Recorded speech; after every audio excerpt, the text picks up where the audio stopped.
Well, I think what very few non-Koreans understand about an RTS as an esport, I mean really specifically Starcraft, why it's been so successful for all these years, is that it's the style, the different styles of the top players. Yeah. And from what I've read on forums from people who don't follow professional Starcraft, they don't really understand. They think that there's an optimal thing to do for every little section of the game, and that these Korean players are all doing the same thing, that they all play identically. But there's still so much room for style that you have macro players and you have micro players. And even beyond that, I mean, it's even hard to define because there's so many different things that people do. You know, the game management players where they really thrive on, you know, like tactics. I mean, I can't even explain it. Like, I can't even articulate it. But like, it's way beyond just micro player, macro player. And the problem is that when you have less things to do, then the game actually will be optimized. And I think that's what Warcraft 3 is like. And I've talked to some pro players from Warcraft 3, and this is kind of the feeling I get, is that they all kind of do the same thing most of the time. And someone's probably going to flame me in the comments already. I've already said too much. But StarCraft 2, when you have less things to do because of features like MBS and auto mining, then yeah, things will be optimized and you have less room for style. And it's really important as an esport for someone to say, I like to focus on macro. So I'll be looking at my base more than this other guy who likes to focus on micro. And then this, you know, and that guy will, whenever he's in a battle, he'll be looking at the battle the whole time. And then there's some other guy that balances all out. He's really about unit positioning. It's not really micro, but he has his units in the perfect position. When the battle starts, he goes in macros. Like all these like compromises, everyone has their own little thing, and they all work. There's top players, very best players, that all do these different things, and there's no deciding on what's best or what's optimal. So that needs to be in StarCraft 2, and things like auto mining and MBS will make it more difficult to have those varying styles in there. So like through beta and through the first 6 months or 1 year of release, that's what I'll really be looking at to see if StarCraft 2 is gonna nurture different styles, or if it looks like this game is going to be solved within a couple of years and everyone's going to be doing the same thing. Yeah, I totally agree with that. And I think, to be totally honest, I think a lot of times outside of Korea, I think people have a very jaded view of what pro gaming is particularly with RTS games and how it works. And I mean, I basically agree with everything that you just said back there.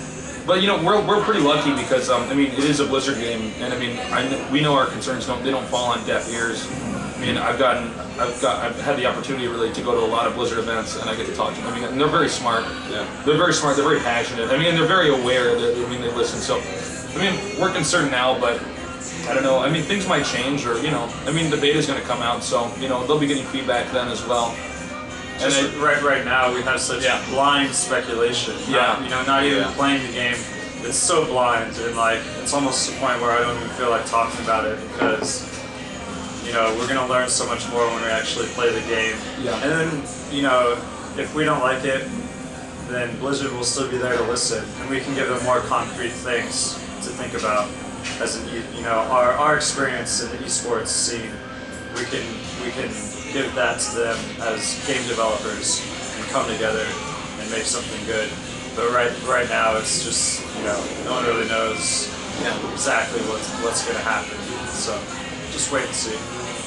All right, I have a few more questions for y'all. Tasteless, specifically for you. We know that you have been a great player in the past, and you're obviously the most famous commentator in the world right now for English speakers. What are you going to do for StarCraft 2? Are you going to play it professionally, or are you going to just keep on commenting with GOM? What's your plans with that? It's kind of stressful actually to think about.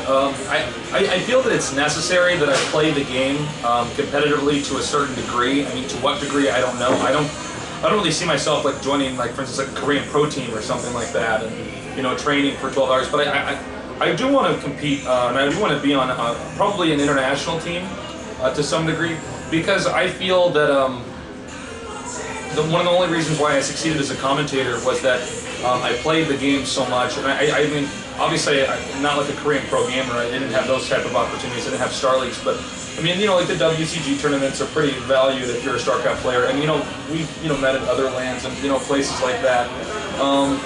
And I think for me, training hard for those really taught me how to articulate what's going on in the game.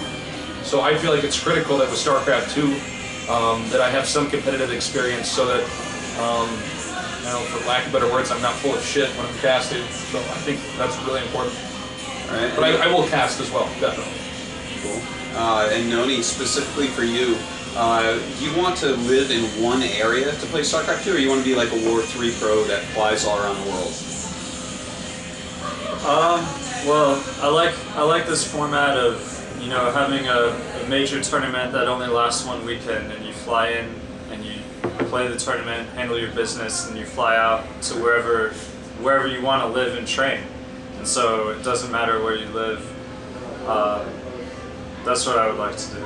Yeah, see that. Rather than play a league. I mean, it's worked very well for Korea, and its leagues are pretty much necessary if you're going to have televised coverage, because you need regular programming. You can't have, I mean, you could televise these major tournaments, but it's different. You wouldn't have a regular audience. The TV channel would just have to say, oh, there's a special event now, we're just going to broadcast this. So if there's television involved, it gets a little complicated, but I think what's best for the players is this tournament format rather than a league format. So if that's available to me, if I'm a successful StarCraft 2 pro gamer and I have that choice, then I'd probably choose to fly to tournaments and just live wherever I wanted to. Yeah, I was going to say the same thing. I just think that would be more appealing. Yeah. I think if I had to be a competitive player somewhere, I would want to be stationed in Korea, because I think you've experienced this especially too, is that when we get on iCup and we practice on the hour that the Koreans are all on, it's such a difference. Yeah. I got a A- on iCup back when I was in the States, but I was playing Americans. And then when I get on iCup now, oh my God. It's so much harder. I mean, I like it, but it makes a big difference what hours you're playing with if you're going to be training yourself online. All right. Well, do you guys have any finishing words about StarCraft 2? Any closing thoughts? I'm excited for it. I think it's going to be really good. I mean, obviously we have our concerns, but our concerns, we have good reasons, but whenever I get the opportunity to talk to the Blizzard guys, they seem like they're really on it. I got the chance to talk to Dustin Browder briefly a couple times. He's really passionate, so I think the game's in good hands. I have to agree with that. I really do feel that. Blizzard doesn't know that other sound, so I really have a lot of faith. They don't fuck around, man. So, I have a lot of faith in StarCraft 2. I have concerns, I disagree with some of the things, but I have faith that when I play it, then either I'll prove myself wrong and I'll see the light, or they'll see the light, and when I voice my concerns and the whole community voices their concerns and we're actually right, then Blizzard will do their part and make the best esports game ever, StarCraft 2. All right, that's a good closing thought right there. Wow. All right, well, thank you for the interview. Thank you. Thank you. Money never pressed record.